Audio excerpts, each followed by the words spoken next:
Saya meminta kepada pihak kepolisian untuk segera memproses yang bersangkutan. Bahar bin Smith tidak akan pernah minta maaf dari kesalahan itu, saudara. Presiden goblok, udah menteri agamanya saudara sesat, kurang ajar. Apa sebabnya Ustadz kalau saya menengok salib menggigil hati saya? Setan. Karena di salib itu ada jin kafir. Saya banting-banting kau nanti. Saya penggal kepalamu nanti. Melihat fenomena ini, saya jadi bertanya, di mana sebenarnya peran Majelis Ulama Indonesia?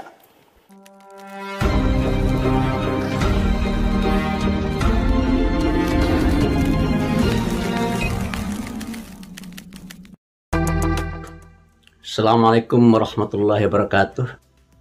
Sehubungan dengan beredarnya video yang dibuat oleh Muhammad KC, yaitu seorang yang semula beragama Islam kemudian pindah ke dalam agama lain dan kemudian secara aktif menyerang ajaran agama yang pernah dianutnya sebelumnya, yaitu ajaran Islam.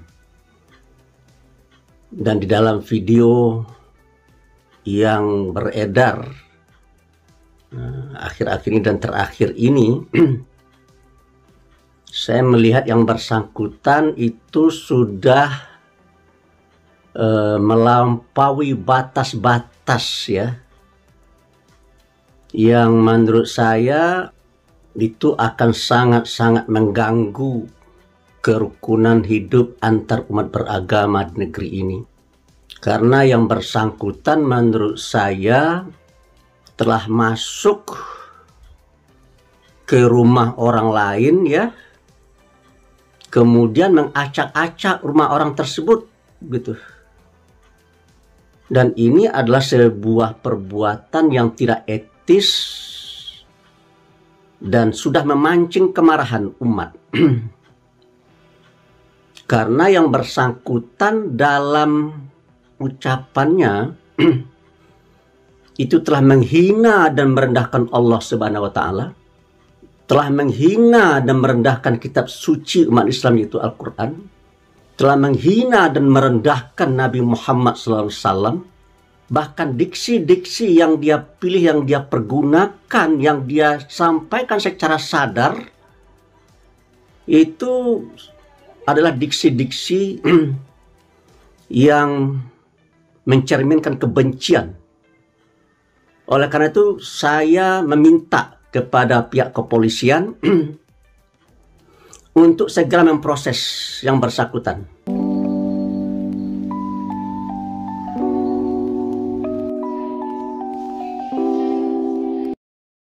Bahar bin Smith tidak akan pernah minta maaf dari kesalahan itu, saudara. Presiden goblok, udah menteri agamanya saudara sesat, kurang ajar. Apa sebabnya Ustadz kalau saya menengok salib menggigil hati saya? Setan. Karena di salib itu ada jin kafir. Saya banting-banting kau nanti. Saya penggal kepalamu nanti. Ngeri ya? Padahal tujuan diturunkannya agama itu adalah sebagai petunjuk bagi akal. Tapi bagaimana akal bisa melihat kebenaran kalau yang ada cuma caci maki doang?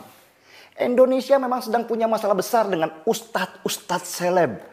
Ustadz yang dibesarkan di media sosial tanpa kemampuan mengajar ini menjadi batu sandungan besar di negeri yang sangat beragam ini. Dan para ustadz ini lebih sibuk mencari follower daripada mengajarkan agama dengan benar sesuai tuntunan Rasulullah SAW. Buat mereka kontroversial dan sensasional itu penting. Karena kalau tidak begitu, siapa dong yang nanti mau ngundang mereka ceramah? Mirip artis yang gak punya kemampuan peran, tapi butuh cari makan dengan berita sensasi supaya nama mereka tetap tenar. Dan yang lebih menarik lagi, banyak dari mereka yang mu'alaf mendadak jadi pengajar seperti si Felix Xiao dan Yahya Waloni. Padahal sebagai mu'alaf mereka seharusnya banyak belajar, memperdalam ilmu agama baru mereka. Tetapi anehnya dengan ilmu yang seupil sekecil itu mereka dengan berani mengajarkan agama. Dan melihat fenomena ini, saya jadi bertanya, di mana sebenarnya peran Majelis Ulama Indonesia? MUI ternyata gagap dan gagal menghadapi fenomena seperti ini. MUI lebih cepat tanggap jika berurusan dengan mereka yang berbeda agama atau berbeda mazhab. Kalau sudah masalah Syiah dan Ahmadiyah, MUI cepat bereaksi dengan menempelkan fatwa sesat pada mereka. Kalau ada yang dianggap menghina agama Islam, MUI dengan tangkas membuat pernyataan penghinaan terhadap agama. Tapi bagaimana kalau yang bermasalah ada di dalam agama Islam sendiri? Seperti ustadz seleb itu yang punya potensi menghancurkan kebinekaan di negeri tercinta ini. MUI diam. Paling menyuruh mereka datang dengan bahasa tabayun atau mencari kejelasan. Sesudahnya tidak ada tindakan apa-apa. Dan untuk masalah itu MUI langsung gagap dan terbata-bata. Padahal apa yang dilakukan ustadz ini sangat berbahaya. Ceramah mereka yang viral lewat media sosial ini kelak bisa jadi senjata untuk menghancurkan kerukunan beragama. Dan MUI membiarkan bara yang terus menyala tanpa ada usaha memadamkan apinya. Ya, mungkin mengurusi ustadz seleb itu tidak seindah mengeluarkan sertifikat halal yang jelas-jelas ada kompensasinya. Kalau masalah label, MUI pasti dengan cepat bereaksi keras kalau ada yang mengganggu periuk nasinya. Seperti yang baru saja terjadi. MUI menggugat Undang-Undang Jaminan Produk Halal ke Mahkamah Konstitusi karena membuat MUI jadi tidak punya otoritas lagi untuk mengeluarkan label halal. Bagi MUI, halal itu punya mereka. Bahkan kalau perlu, kulkas pun dilabeli halal supaya semakin banyak pendapatan. Saya penasaran, berani nggak sih MUI kasih label haram untuk ustadz seleb yang ceramahnya berpotensi merusak kerukunan beragama? Jelas tidak berani karena takut diprotes dan didemo oleh makhluk astral yang katanya jumlahnya belasan juta kalau kumpul di Monas saja. Dan seperti kata Gus Mus, MUI itu makhluk apa? Entahlah Gus, mungkin mereka kelamaan tinggal di langit jadi lupa kalau permasalahan itu jauh lebih banyak kalau mereka menginjak tanah. Seruput dulu kopinya. Markibo, mari kita bongkar semua.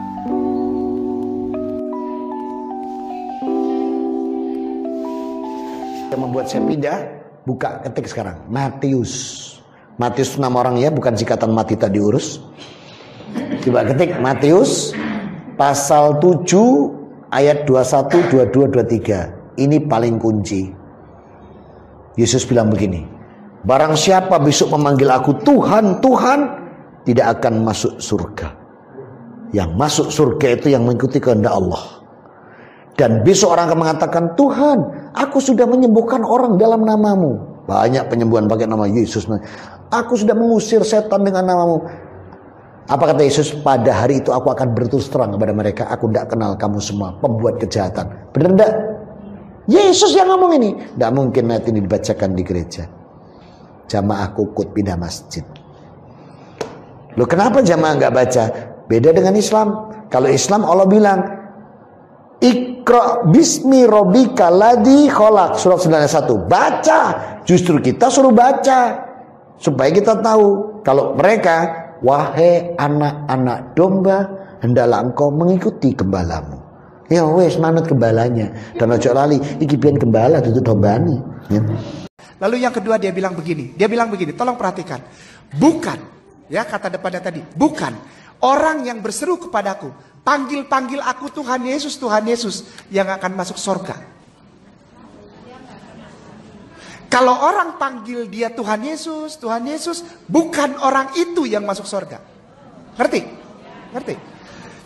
Dalam bahasa aslinya sebetulnya itu tadi adalah translating sesuatu yang sudah ditranslate, sesuatu yang sudah diterjemahkan dengan begitu lembut oleh Lembaga Alkitab Indonesia. Yang pada tahun 1951-52 disebut dengan Bible and Kerkgenootschap yang ada di Indonesia. Dicari kata yang selembut mungkin. Padahal bahasa aslinya begini. Kalau di Indonesia kan, bahasa aslinya begini. Kau panggil aku Tuhan Yesus, kau masuk neraka. Karena kalau orang tidak masuk surga, masuk mana? Kesimpulan kedua, Tuhannya bohong. Paham teman-teman sekalian? Nah, kenapa Tuhan yang bohong? Coba lihat. Surga tadi ada banyak pohon, ada 2 yang spesial. Satu pohon, yang kedua pohon. Tuhan bilang jangan makan buah daripada pohon pengetahuan. Kalau kamu makan buahnya kamu bakal. Setan bilang kamu gak bakal mati. Justru kalau kamu makan, kamu punya pengetahuan sama kayak Tuhan. Pertanyaannya, yang benar Tuhan atau setan? Paham untuk sekalian? Mereka makan mati atau tidak? Tidak. Berarti yang benar setan atau Tuhan? Pas saya ceritain ini, alhamdulillah ada satu keluarga masuk Islam. Alhamdulillah. Karena apa? Mereka bilang, iya juga ya. Kenapa setan yang benar bukan Tuhan ya? Ketika saya cerita sama pastor bilang, kamu saya nanya menafsirkan agama orang, bukan begini ceritanya. Lalu gitu ceritanya gimana pastor? Maksudnya begini. Sebentar saya pikir dulu, nggak jadi. Ternyata setelah dia mikir begini, maksudnya begini. Kemarin itu dikatakan kalau kamu makan kamu bakal mati. Buktinya sekarang manusia mati. Saya bilang, iya juga ya, sekarang manusia mati. Tapi berarti pastor kemarin manusia abadi. Paham teman-teman sekalian? Dalilnya mana kalau kemarin manusia abadi? Oke, taruhlah seandainya Anda betul. Berarti satu. Tuhan benar, setan benar. Betul begitu Ibu sekalian? Pastor ngomong, iya juga, setan benar, dan juga Tuhannya benar. Nah, berarti satu. Paham teman-teman sekalian? Makanya kita tidak boleh menyimpan patung. Jin kafir itulah yang mengajak. Makanya kalau keluarga kita di rumah sakit, di dalamnya ada jin kafir itu tutup itu. Kalau sampai dia sakratul maut, kita tak ada di situ. Dia sedang diajak jin kafir. Berhasil. Berapa keluarga orang Islam yang mati dalam keadaan su'ul khotimah? Dipanggil jin, haleluya, mati kafir. Nauzubillah. Selamatkan orang Islam yang sampai mati su'ul khotimah. Kalau kau tak sanggup mengkafirkan dia waktu hidup, kafirkan dia menjelang kematian.